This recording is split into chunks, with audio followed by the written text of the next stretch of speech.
I would say probably my core intuition is realism in very many different domains.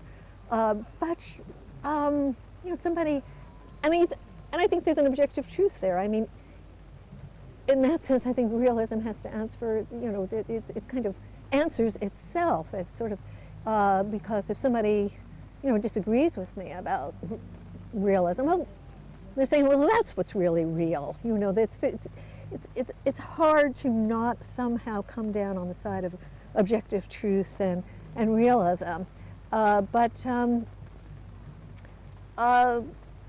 it's an entirely different proposition to say that we can know reality and that we are ever certain of the truth. I think quite often people merge the question of whether there's truth and whether realism is true with the epistemological question of whether we can know the truth and whether we can ever be certain of it. And that's a totally different question. And I would say, no, I mean, the truth, if we know anything about it, or anything, is there anything that we ought to know about it, so it's very hard to come by.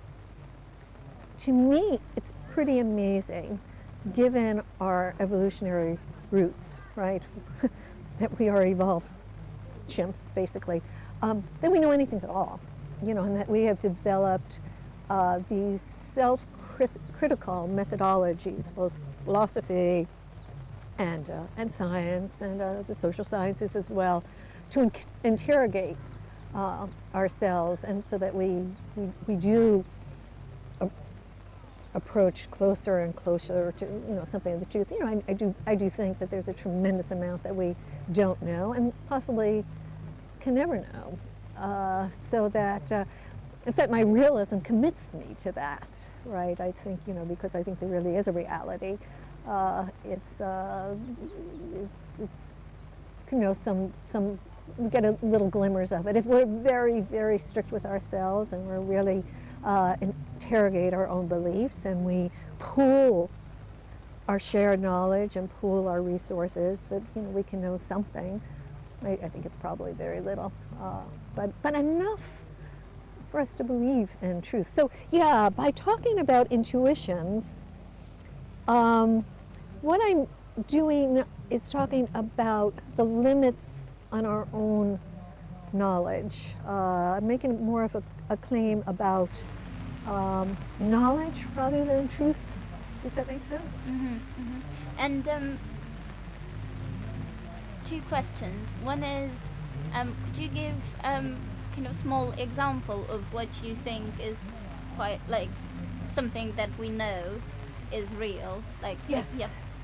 Well, I think we really do know that there are laws of nature, and that we don't know all of them, and we don't know why they are the laws of nature, but we do know something about the laws of nature through science, and always we know it's not the last word. We keep correcting ourselves. There was Newton, but then came Einstein and relativity theory to correct Newton, to show that it was only a limiting case, and if we take velocities that are very large, that Newtonian mechanics breaks down also when we're dealing with things that are moving very, very fast. I just said that, yes, when we're taking velocities that are very large, or quantum mechanics that we're dealing with the very, very small, Newtonian physics breaks down. So, at each stage, all we can say is we have an approximation of the laws of nature. We keep pushing it, and we find out it's just an approximation. We go back to the drawing boards. But I do think we know that there are laws of nature. It's in our self-interest to discover the laws of nature. I think, for example, we know on the basis of pretty solid science, not terribly sophisticated, that the climate is warming. We understand why it's warming. We understand what carbon emissions are doing. It was interestingly predicted on the basis of sheer theory in, I think, 1896 by a Swedish physicist, Arrhenius, who said, this could happen in like another 400 years, right? That burning coal and such things are going to trap moisture, going to create a ceiling, trap moisture, and it's all going to warm up. It happened a little faster than he thought, but I think we know this, and we know why it happened. It was predicted. So I think we know that there are laws of nature, that they govern physical reality, and that we know some of these physical laws well enough to make predictions and to try to counteract what is bad for the survival of our planet and all the creatures on it. And I think we really know this. I think that some of the controversies that took place very much in the 1960s and the 1970s around Thomas Kuhn's book, The Structure of Scientific Revolution, big book, most assigned book still in American universities, that there's, science doesn't make progress, that it's always, there are these paradigm shifts that are akin to a religious conversion, and you just change your frame, you change the game, blah, blah, blah. I think this was wrong. It was very, very fashionable, and it seeped out into the intellectual atmosphere in such a way that people, doubted the expertise of science in any way. I think that was wrong. Here's another sphere altogether. I think we know that slavery is wrong. It took us a really long time to figure that out.